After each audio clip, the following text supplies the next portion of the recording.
Hello achievers. मैं हूं प्रभात, तुम्हारा chemistry teacher. Assertion reason series में आज का जो क्लास में हम स्टार्ट करने जा रहे हैं पीरियोडिक क्लासिफिकेशन एंड प्रॉपर्टीज।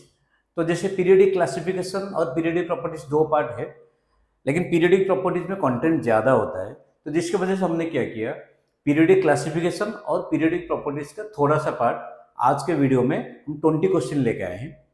और जो नेक्स्ट होगा उसमें कंप्लीटली पीरियोडिक प्रॉपर्टीज होगा, उसमें भी 20 क्वेश्चंस होंगे। ओके स्टूडेंट्स, तो देखो आज के क्लास में हम जो डिस्कस करने जा रहे हैं टॉपिक्स है Mendeleev's periodic table, modern periodic table, then atomic size जो कि पीरियोडिक प्रॉपर्टीज के अंदर आता है, और स्क्रीनिंग इफेक्ट। ये चार टॉपिक को लेके हम 20 क्वेश्चन लेकर आए हैं तुम लोगों के सामने। चलो स्टार्ट करते हैं। फर्स्ट क्वेश्चन जो कि बिल्कुल प्रिमिटिव मॉडल है, Dobereiner triad. assertion lithium sodium potassium may form Dobberner triad। Lithium sodium potassium में फॉर्म डोबेर्नियर ट्रायड। ये बिल्कुल मे फॉर्म सही हो सकता है, सही है। रीजन क्या है? क्योंकि डोबेर्नियर ट्रायड में 3 एलिमेंट होते हैं, जिसमें जो मिडिल एलिमेंट होता है उसका atomic weight that is the average of the first and third element. Reason क्या दिया है? Atomic mass of sodium is रफली the average of atomic masses of lithium and potassium. बिल्कुल सही है, उसका करेक्ट एक्सप्लेनेशन भी है। तो ऑप्शन क्या आ गया? A. Next question number 2। According to Mendeleev periodic properties of the elements is a function of their atomic masses. बिल्कुल सही, एटॉमिक मास और atomic weight. The physical and chemical properties of the elements are the periodic function of their atomic masses. बिल्कुल सही है assertion. Atomic number is equal to the number of protons. ये भी सही है। Atomic number is equal to the number of protons present inside the atom. But is it the correct explanation? नहीं है, क्योंकि पीरियोडिक टेबल में या Mendeleev periodic table में ये बताया गया था properties are the periodic function of the atomic masses. तो असर्शन सही है, रीजन भी सही है, but not the correct explanation. तो ऑप्शन क्या आ गया? B. Next, according to Newland octave, याद होगा डोबेर्नियर ट्रायड, न्यूलैंड ऑक्टेव और Lothar Meyer curve, Mendeleev period table, और लास्ट को जो आया था that is modern periodic table. अभी जो हम फॉलो कर रहे हैं that is modern periodic table that was given by Moseley and his team. तो इसमें दिया गया क्वेश्चन नंबर 3 में, according to Newland octave properties of the elements repeat after every 8 elements. Octave 8, तो 8 एलिमेंट के बाद रिपीट हो रहा है? नहीं, 7 एलिमेंट के बाद रिपीट हो रहा है। इसका मतलब फर्स्ट एलिमेंट और 8th element both have the similar properties. तो यहाँ पे अगर 8 के जगह क्या लिखा होता, 7 लिखा होता, तो फिर सही होता। तो assertion is wrong. Helium he arranged all 118 elements by using this concept। मतलब he means न्यूलैंड। ये भी गलत हो गया, क्योंकि न्यूलैंड के टाइम में कितने एलिमेंट हुए थे? ओनली 56 एलिमेंट हुए थे, और मेंडलीव के टाइम पे 63 एलिमेंट डिस्कवर हुए थे। तो इसमें दिया ही arranged all 118 elements by using this concept. ये भी गलत हो गया, क्योंकि तब ओनली 56 एलिमेंट ही डिस्कवर हुए थे। तो इसका मतलब क्या हुआ? This is wrong. तो असर्शन भी गलत हो गया, रीजन भी गलत हो गया। तो option D, both assertion and reason are false. Next, second period consist of 8 elements. बिल्कुल सही है। 2, 8, 8, 18, 18, 32 and 32। So these are the elements present in respective period। तो फर्स्ट में 2, सेकेंड में 8। assertion is correct। number of elements in each period is 4 times the number of period। तो इसका मतलब क्या हुआ? जहां पे ऐसे पीरियड नंबर 2 तो 8 मीन्स 4 टाइम्स हो गया, बट थर्ड में है क्या? थर्ड में तो 8 है, फोर्थ में 18 है, तो फोर्थ में 4 टाइम्स मीन्स कितना होना चाहिए था? 16 होना चाहिए था, फिर वो गलत हो गया। तो इसका मतलब assertion तो सही है, बट रीजन हो गया गलत। So option is C. Next question, atomic number of the element that is on biome is 1, 1, 2। ये जैसे पता है 1 के लिए हम ऑन, 2 के लिए बाई, 3 के लिए ट्राई, 4 के लिए क्वाड यूज करते हैं। तो यहाँ पे 112 अगर है तो उसका जो नाम क्या होगा? ऑन बायोम, लास्ट में IUM एंडिंग होता है। बिल्कुल सही है। the name for digits 1 and 2 is on by। 1 के लिए ऑन होता है, 2 के लिए बाई होता है। बिल्कुल सही है, जिसके वजह से 1, 1, 2 हो गया ऑन बाई ऑन। तो उससे सिंबल क्या होगा, फर्स्ट लेटर हमेशा कैपिटल होता है, then second letter, then B, U U B. So assertion is correct, reason is correct, and that is the correct explanation. Option A. Next, isotopes are placed together in the modern periodic table. Modern periodic table में जो classify किया गया है, so what is the basis? That is atomic number. The physical and chemical properties of the elements are the periodic function of their atomic numbers. तो इसका मतलब isotope का atomic number तो बराबर होता है, एटॉमिक मास डिफरेंट होता है, मास नंबर डिफरेंट होता है. तो इसका मतलब तो अगर मॉडर्न पीरियड टेबल में एटॉमिक नंबर अगर बराबर है तो फिर उसको एक ही प्लेस में रखा जाएगा. इसका मतलब आइसोटोप को हम एक ही प्लेस में रखेंगे. तो assertion is correct. Isotopes have the same atomic number, ये भी सही है, बिल्कुल सही है. ठीक है, अच्छा. और सेम एटॉमिक नंबर के वजह से उसको एक ही प्लेस में रखा गया है. तो इसका मतलब assertion is correct, reason is correct, and it is the correct explanation. Option A. Next question. The term atomic size refers to the radius of the atom. Atom कौन सी शेप में होता है, स्पेरिकल शेप में होता है. Atom हो या कोई भी आयन हो, कैटायन हो, आनायन हो, स्पेरिकल शेप में होते हैं. रीजन क्या है, क्योंकि sphere is the geometrical shape which has the least surface area. तो अगर स्फीयर है तो स्फीयर को हम कैसे, स्फीयर का साइज हम कैसे मेजर करेंगे, थ्रू द रेडियस. तो एटम का जो साइज है, so that is measured through the atomic radius. तो option is correct, that is assertion is correct. Atomic size depends only on, ये ध्यान से देखो, only on number of proton. नहीं, नंबर ऑफ प्रोटॉन के ऊपर ओनली डिपेंड नहीं करता, इलेक्ट्रॉन के ऊपर डिपेंड करता है. ठीक है, इलेक्ट्रॉन के ऊपर डिपेंड करता है. जैसे मान लो अब हम अगर सोडियम की बात करें, सोडियम प्लस, तो which is larger size, this. और इसमें दोनों में तो नंबर ऑफ प्रोटॉन्स बराबर है. तो अगर प्रोटॉन के ऊपर डिपेंड करता तो फिर दोनों का साइज बराबर होना चाहिए था. क्या हो गया, assertion is correct but reason is incorrect. Option is C. Next question. As we move from left to right along a period of the periodic table, left to right means एक period में left to right जा रहे हैं, the outermost electrons are held more and more tightly to the nucleus. बिल्कुल सही है, क्योंकि left to right जाने से क्या होता है, number of protons gradually increase होता है इन द न्यूक्लियस, जिसके वजह से इफेक्टिव न्यूक्लियर चार्ज इंक्रीज होता है. और आउटर मोस्ट सेल में इलेक्ट्रॉन ऐड होता है, एग्जिस्टिंग सेल में इलेक्ट्रॉन ऐड होता है, सेल में कोई चेंज नहीं होता.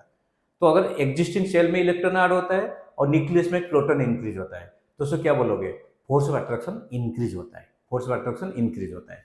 तो option that is assertion is correct. Across the period increasing nuclear charge over outweighs the shielding, ये सही है. और जिसके वजह से ही एटॉमिक साइज क्या होता है, डिक्रीज होता है. ठीक है, अक्रॉस द पीरियड इंक्रीजिंग, क्योंकि स्क्रीनिंग भी इंक्रीज होता है और इफेक्टिव न्यूक्लियर चार्ज भी इंक्रीज होता है. बट इफेक्टिव न्यूक्लियर चार्ज क्या होता है, डोमिनेट करता है, तो जिसकी वजह से आउटवेज द शील्डिंग. तो इसका मतलब असर्शन और रीजन दोनों सही है और उसका करेक्ट एक्सप्लेनेशन भी हो गया. तो ऑप्शन इज ए.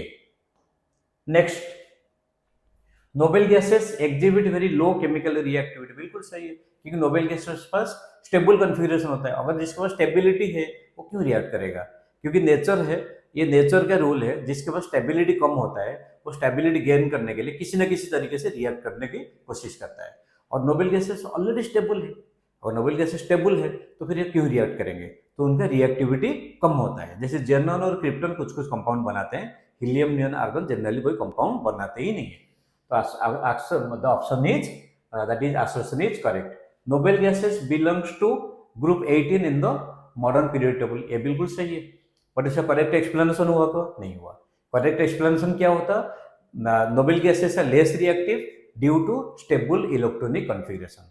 तो assertion is correct, reason is correct but not the correct explanation. तो ऑप्शन क्या आ गया, बी. अब next, element in the same vertical column have similar properties. Same vertical column को क्या बोलते हैं, ग्रुप में. हमें पता है एक ही ग्रुप में जो एलिमेंट होते हैं सबका कॉमन प्रॉपर्टीज होता है, सिमिलर प्रॉपर्टीज होता है. बिल्कुल असर्शन सही है. Reason, elements have periodic dependence upon the atomic number. बिल्कुल सही है. इसका मतलब क्या हुआ, जैसे जैसे एटॉमिक नंबर हम चेंज होता है, जैसे जैसे एटॉमिक नंबर चेंज होता है तो उसका periodic dependence means periodic properties change होता है. तो असर्शन तो सही हुआ, रीजन भी सही है, बट उसका करेक्ट एक्सप्लेनेशन है क्या, नहीं है.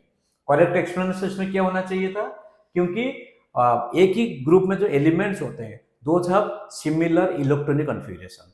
अगर सिमिलर इलेक्ट्रॉनिक कॉन्फ़िगरेशन है, सेम टाइप का इलेक्ट्रॉन अरेंजमेंट है, तो प्रॉपर्टीज भी सिमिलर होगा, नेचर भी सिमिलर होगा। तो इसका मतलब assertion is correct, reason is correct, but not the correct explanation. Option क्या आ गया? बी। अब देखो next, helium is placed in group 18 along with P block elements. बिल्कुल सही है, क्योंकि हीलियम सबसे ऊपर होता है, लेफ्ट साइड में हाइड्रोजन होता है, राइट साइड में हीलियम होता है सबसे टॉप में। ठीक है, हालांकि हाइड्रोजन ग्रुप 1 को बिलोंग नहीं करता, बट हीलियम ग्रुप 18 को बिलोंग करता है, तो बिल्कुल सही है। It shows property similar to P block elements. P block non metals है बट रिएक्टिव है। हीलियम रिएक्टिव है क्या? रिएक्टिव नहीं है। ठीक है, तो पी ब्लॉक में प्रेजेंट जरूर है, बट उसका पी ब्लॉक एलिमेंट के साथ कोई भी सिमिलरिटी नहीं है in terms of chemical reaction. तो असर्शन क्या हो गया यहाँ पे? करेक्ट है, और रीजन इनकरेक्ट है। तो इसका मतलब both the assertion is true and reason is false. Option C. अब देखो student, shielding effect increases as we go down the group. Shielding effect increases, क्योंकि जैसे जैसे डाउन द ग्रुप जाते हैं न्यू सेल्स ऐड होता है, न्यू जितने जितने सेल ऐड होंगे उतने ही इनर इलेक्ट्रॉन्स इंक्रीज होंगे। जितने ज्यादा इनर इलेक्ट्रॉन इंक्रीज होगा तो शील्डिंग इफेक्ट उतना ही बढ़ जाएगा। ठीक है, तो इसका मतलब क्या है? Increases as we go down the group. बिल्कुल सही है, assertion is correct. More is the number of electrons in the pen ultimate shell, more is the shielding. Ultimate shell outermost, ठीक है, देन आउटोमोस्ट सेल को ultimate shell बोलते हैं। Then pen ultimate shell means उसका inner shell है, और एक antepenultimate होता है, ANT anti pen ultimate shell, उसके जो इनर होता है। मान लो आउटोमोस्ट सेल 5 है तो पेन अल्टीमेट क्या होगा? 4 होगा, एंटी पेन अल्टीमेट कितना होगा? 3 हो जाएगा। तो इसमें दिया है more is the number of electrons in the pen ultimate shell, more is the shielding. ये बिल्कुल सही है। ठीक है, तो इसका मतलब क्या हुआ? दोनों सही है, उसका करेक्ट एक्सप्लेनेशन भी है। तो ऑप्शन आ गया A. Next question, sodium cation is smaller than sodium. अभी थोड़ी टाइम पहले हम डिस्कस कर रहे थे, क्योंकि दोनों में नंबर ऑफ प्रोटॉन्स बराबर है और इलेक्ट्रॉन सोडियम में ज्यादा होता है और सोडियम प्लस में कम होता है।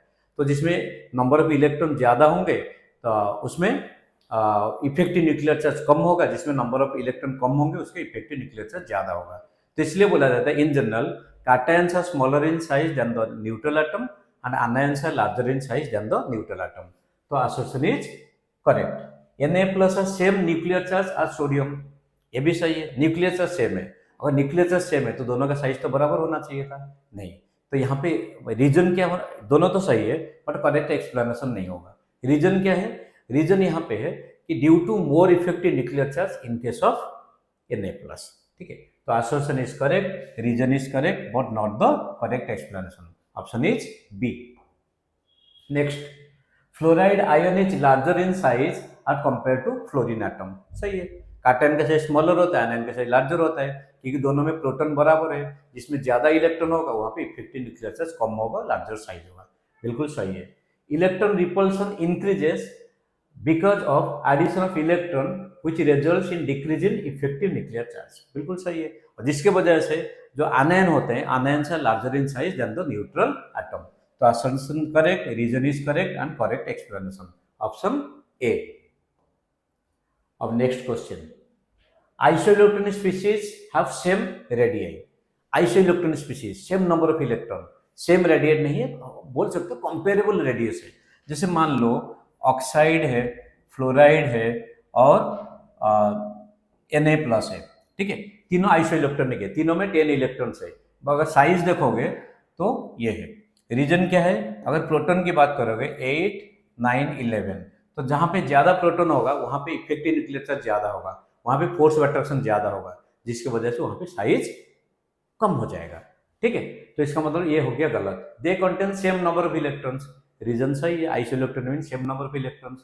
तो यहाँ पे क्या हुआ? Assertion is correct, incorrect, false, but reason is true. तो ऑप्शन डी।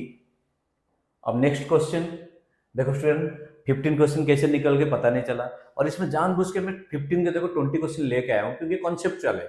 इसमें जितने ज्यादा तुम क्वेश्चन प्रैक्टिस करोगे तो उतना ही ज्यादा क्लैरिटी आएगा कॉन्सेप्ट में। ठीक है ना स्टूडेंट? अच्छा, अब देखो, properties of atom and it's corresponding ions remain the same. ये गलत है, एटम और आयन का साइज प्रॉपर्टी सेम नहीं होता। एटम और आयन का प्रॉपर्टी सेम नहीं होता है। ठीक है स्टूडेंट, समझ आया? तो हो गया गलत। Electron configuration of both the atom and ion remain same, ये भी गलत हो गया, क्योंकि कैटायन का इलेक्ट्रॉन कॉन्फ़िगरेशन डिफरेंट होगा, आयन का डिफरेंट होगा। तो assertion is wrong, reason is wrong, so both A and R false. तो option is D. Next, transition elements exhibit variable valency, तो पता ही है, मान लो आयरन है Fe2 plus Fe3 plus, copper है Cu प्लस Cu2 प्लस, तो जितने भी ट्रांजिशन एलिमेंट है उनका वेरिएबल वैलेंसी होता है। रीजन क्या है? क्योंकि ट्रांजिशन एलिमेंट में जो इलेक्ट्रॉनिक कॉन्फ़िगरेशन होता है, इसमें होता है Ns 0 to 2, N-1, D 1 to 10। तो यहाँ पे दो सेल इन्वॉल्व होते हैं बॉन्ड बनाने के लिए। तो ये हो गया आउटर सेल, ये हो गया इनर सेल। तो दो सेल जब इन्वॉल्व होंगे तो उनका मल्टीपल वैलेंसी ऑब्जर्व होगा या वेरिएबल वैलेंसी ऑब्जर्व होगा। So this is the thing. Transition elements possess unpaired electron, तो ये तो सही है, ट्रांजिशन एलिमेंट में अनपेयर्ड इलेक्ट्रॉन होता है, क्योंकि जिंक जो होता है group 12 element, those are not the transition element although D block element. तो इसका मतलब ट्रांजिशन एलिमेंट में अनपेयर्ड इलेक्ट्रॉन होगा, और ट्रांजिशन एलिमेंट का जो इलेक्ट्रॉनिक कॉन्फ़िगरेशन होता है 1 to 9 होता है, मीन्स इसमें अनपेयर्ड इलेक्ट्रॉन है। बट उसका करेक्ट एक्सप्लेनेशन है क्या? बिल्कुल नहीं है। करेक्ट एक्सप्लेनेशन क्या होगा? अभी थोड़ी टाइम पहले मैंने बताया, इसमें दो सेल इन्वॉल्व होते हैं बॉन्ड बनाने के लिए, तभी उसका क्या होता है? वेरिएबल वैलेंसी होता है। तो ऑप्शन बी होगा, क्योंकि असर्शन रीजन दोनों सही है but not the correct explanation. अब स्टूडेंट आगे next question, there are 14 elements in the lanthanide series and 14 elements in actinide series. A block element देखा होगा, पीरियड टेबल सबसे नीचे जो है दो रो बने हैं, तो first series is known as lanthanoid, second is known as actinoids. तो लैंथेनॉइड में जो लैंथेनॉइड्स है, तो लैंथेनॉइड में एटॉमिक नंबर कितना होता है? 58 to 71, एंड एक्टिनॉइड्स में 90 to 103। तो इसका मतलब 14 एलिमेंट्स लैंथेनॉइड सीरीज में भी है, एक्टिनॉइड सीरीज में है। उसके बीच रीजन ऐसे बोल सकते हो, एफ सबसेल में 14 इलेक्ट्रॉन आ सकते हैं। तो बिल्कुल सही है assertion. All the elements belonging to actinide series है रेडियो एक्टिव। एक्टिनाइड सीरीज में कहाँ से स्टार्ट होता है? 90 से। और हमें पता है 84 के बाद जो एलिमेंट्स होते हैं जनरली, लेड के बाद जो एलिमेंट होते हैं जनरली रेडियो एक्टिव होते हैं। ये तो 90 है। ये कहाँ से स्टार्ट होता है? इसका स्टार्ट होता है थोरियम से। Thorium itself radioactive up to 103। तो इसका मतलब क्या है? Assertion is correct, reason is correct, but not the correct explanation. इसमें करेक्ट एक्सप्लेनेशन क्या होना चाहिए था स्टूडेंट? अगर ये लिखा होता in lanthanide and actinide electrons are subsequently filled in the f subshell, ठीक है? तो इसका मतलब assertion reason both are correct, not the correct explanation, option B. Next question number 19, the fifth period of periodic table contains 18 elements not 32। अभी हमने लिखा था 2 8 8 18 18, means fifth period में 18 इलेक्ट्रॉन्स है, ना कि 32 है, ठीक है? बिल्कुल सही है। n equal to 5, fifth period means उसमें हाईएस्ट सेल क्या होगा? 5 होगा। अगर n 5 है तो l कितना होगा? 0 1 2 3 4, मतलब 4 तक हो सकता है। l equal to 0 to n-1 4 हो सकता है। लेकिन इसमें जो इलेक्ट्रॉन फील होता है 0 1 2 3, the order in which the energy available orbitals are 4d 5s 5p, और यहाँ पे 4f होता ही नहीं है। 4f कहाँ पर होता है? 4f 6 सेल से स्टार्ट होता है, जो कि लैंथेनॉइड्स बोलते हैं। तो इसमें जो इलेक्ट्रॉन कॉन्सिक्वेंटली या सब्सिक्वेंटली फील होता है 5s में होता है, 5p में होता है और 4d में होता है। तो इसमें कितने? 10, इसमें 2, इसमें 6, टोटल कितने हो गए? 18 एलिमेंट्स हो गए या 18 इलेक्ट्रॉन्स हो गए। तो क्योंकि 5p की एनर्जी सबसे ज्यादा है, then 4d, then 5s, and the total number of orbitals available are 9। अगर टोटल नंबर ऑफ ऑर्बिटल 9 है तो टोटल नंबर इलेक्ट्रॉन कितने होंगे? 9 × 2 18 हो जाएगा, ठीक है? अभी इसमें फिफ्थ पीरियड में कितने एलिमेंट्स है? 18 एलिमेंट्स है। बिल्कुल सारे एक्सप्लेनेशन अच्छे से दिया हुआ है, इसको एक्सप्लेन करने की जरूरत नहीं है। तो इसका मतलब क्या हुआ? Assertion is correct, reason is correct, and it is the correct explanation. अब last question, atomic radii of the elements of the oxygen family are smaller than atomic radii of the corresponding element in the nitrogen family। बिल्कुल सही है। Left to right जैसे जाते हैं तो atomic size gradually decrease होता है, ठीक है? बट जो नोबेल गैसेस होता है उनका एक्सेप्शन होता है, क्योंकि वहाँ पे वैन डर वाल्स रेडियस होता है, और ग्रुप 17 में क्या होता है? कोवेलेंट रेडियस होता है। Van der Waals radius is larger than the covalent radius. तो इसका मतलब असर्शन हो गया सही, क्योंकि नाइट्रोजन में और ऑक्सीजन में दोनों में कोवेलेंट रेडियस होता है, और नाइट्रोजन में इफेक्टिव न्यूक्लियर चार्ज कम होगा, ऑक्सीजन फैमिली में इफेक्टिव न्यूक्लियर चार्ज ज्यादा होगा। सो नाइट्रोजन का साइज लार्जर होता है, या 15 ग्रुप एलिमेंट का जो साइज है that is larger than the corresponding 16 group elements. Assertion is correct. The members of the oxygen family are more electronegative and thus have lower values of nuclear charge than those of the nitrogen family. ठीक है, members of the oxygen family are more electronegative, ये भी सही है, and thus have lower values of nuclear charge. lower values of nuclear charge ये तो नहीं है, न्यूक्लियर चार्ज का वैल्यू ज्यादा होगा, and those of the nitrogen family है तो ज्यादा होगा. तो इसका मतलब क्या हो गया, असर्शन तो करेक्ट है, रीजन इज फॉल्स. तो ऑप्शन क्या आ गया यहाँ पे, सी आ गया. ओके स्टूडेंट्स, तो किसी ने अगर आंसर मार्क नहीं किया तो एक बार देख लो. ठीक है, सो 20 सी और ये बाकी सारे चाहो तो आप इमीडिएटली उसका क्लिक भी ले लो. ठीक है. अच्छा student, thank you very much for watching the video, and now we are trying in every video to make the concept simpler. और अभी तक हमने जितने भी वीडियो बनाए हैं, अगर तुमको लग रहा है कहीं पे कोई चीज़ इम्प्रूवमेंट करने की ज़रूरत है, so this is our request to write in the comment, so that will try to improvise. तो अभी तुम लोग का एग्जाम बिल्कुल नज़दीक आ ही रहा है, तो wishing all of you very all the best. God bless you.